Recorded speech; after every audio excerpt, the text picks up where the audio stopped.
আসসালামু আলাইকুম। কিছুদিন আগে কাকা কাকির সাথে গিয়েছিলাম শখের হাড়ি রেস্তোরাঁতে, মানে মাওয়াতে। আমি প্রথম মাওয়াতে গেলাম, তো হঠাৎ করেই যাওয়া আর কি। তো যাওয়ার পরে তো আমার কাকা তাড়াতাড়ি ইলিশ মাছ দেখছিল। তো কাকা আবার কিন্তু ইলিশ খুব ভালো চিনে, মানে আমার বাপ চাচাদের সবাই খাওয়াতে খুব এক্সপার্ট। সেরকম আমিও অনেকটাই হয়েছি আর কি। তো লোকটা প্রথমে আমাদেরকে চিটাগাংয়ের যে ইলিশ সেটা দেখাচ্ছিল, কিন্তু কাকা তো সেগুলোতে মানবে না।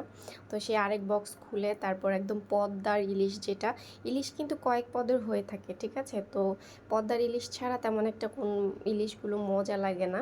তো কাকা একদম পদ্মার ইলিশ বেছে প্রায় 1.5 কেজি ওজনের একটা ইলিশ নিল।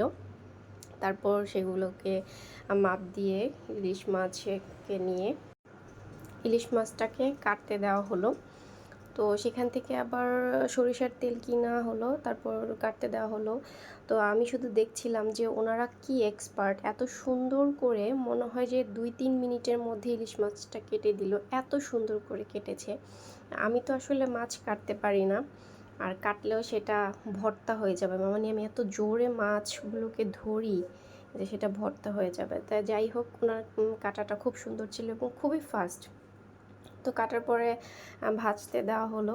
আর ভর্তার জন্য লেজ ভর্তা থাকবে অবশ্যই, সেটার জন্য দেওয়া হলো।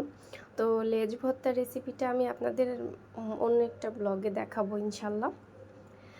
আজকে আর এই ব্লগে অ্যাড করলাম না, তাহলে খুব বেশি বড় হয়ে যাবে ভিডিওটা।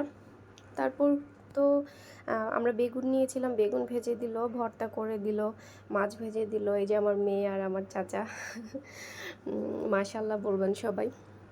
তো আমরা খেতে বসে গিয়েছি। তো আমরা যখন গিয়েছিলাম তখন পুরো ফাঁকা ছিল, তার কারণ হচ্ছে আমরা একদম সন্ধ্যার টাইমটায় গিয়েছি, মানে 7টা 7:30 বাজে তখন আমরা গিয়েছি। তো মোটামুটি আমরা খুবই ফাঁকা পেয়েছি। তো এই যে আমাদেরকে লেজ ভর্তা, বেগুন, মাছ সব দিয়ে দিয়েছে, ডাল দিয়েছে। ডালটা স্পেশালি খুবই মজার ছিল। আমি প্রথমে ভর্তা দিয়ে খেয়েছি, তারপর হচ্ছে বেগুন আর মাছ দিয়ে, তারপর সব বেগুন, মাছ, ভর্তা সব একসাথে করে লাস্টে ফিনিশিং দিয়েছি হচ্ছে ডাল দিয়ে। ডালটার মধ্যে মেবি আচারের একটা ফ্লেভার ছিল, আচার দিয়ে মনে হয় করা ছিল, এজন্য। তো ভালো লেগেছে, খুব ভালো একটা সময় কেটেছে। আজকে এই পর্যন্ত, আল্লাহ হাফেজ।